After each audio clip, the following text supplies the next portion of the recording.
பல்லா நண்டு வாழ்க. பல்லா நண்டு இங்கே வாழ்து. பழனி காட்டுல தேவலோகத்துல வாழ்து. வாழ்க்கையா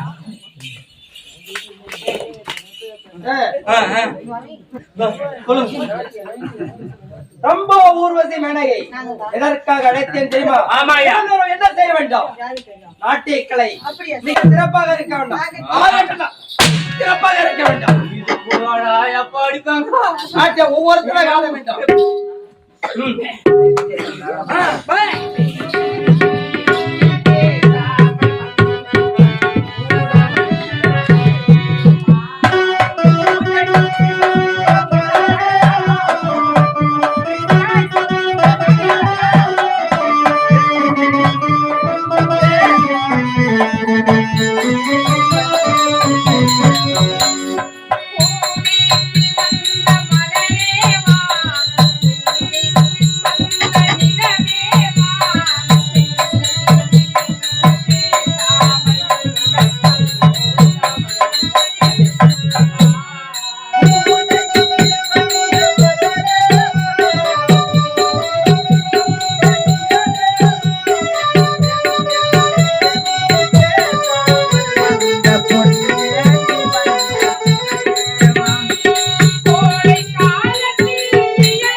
கொடுக்க வேண்டும், எங்க போறது என் தெரியல. வரம் பலிக்க வேண்டும் என்றார். பாத்தியா? தேடி பார்த்தாயா? ஐயோ என்ன கத்திருக்கு பார்த்தா என்ன போட்டு போறீங்க? ஏண்டா 98 பலி எப்படி வேண்டுமானாலும் இருக்கலாம், ஆனால் 99 100 சொல்லக்கூடிய பலி எப்படி இருக்கணும்? நல்லா அசுர குலத்திலே பிறக்க வேண்டும், இருக்க வேண்டும், புது தம்பதிகளாக இருக்க வேண்டும், இருக்க வேண்டும், சதயம் பதியமாக இருக்க வேண்டும். ஆமா, அப்பேற்பட்ட இருவரும் பலி கொடுத்தால் என் வரம் பலிக்கும். ஐயா தேடி கண்டுபிடிக்க வேண்டும். தேடி கண்டுபிடி. ஆமா புறப்படுறான். அதோ அப்படி வா. வீட்டுக்கு போனதும் ஏய், நீங்க பால் சாப்பிடணும், பழம் சாப்பிடணும், ஜூஸ் சாப்பிடணும். ஏய், பால் இதெல்லாம் சொன்னீங்க. பழம் நழுவி பாலில் விழுந்தது என்று சொல்வார்களே, அந்த கதை இதுதான். நாம தேடி செல்கிறோம் இருவரும், இரு தம்பதிகள். இப்பதான் திருமணம் புதுசாக ஆயிருக்கிறது, சதயம் பதியமாக இருக்காங்க. இவங்களை பலி கொடுத்தால் என்னுடைய வரம் பலிக்கும். ஆமாயா அதனால இப்போதே முதல் இந்த பெண்மணியை இப்போதே இதே இடத்துல காவு கொடுக்கிறேன். பாருடா இந்த எப்படி பொண்ண ஆமா.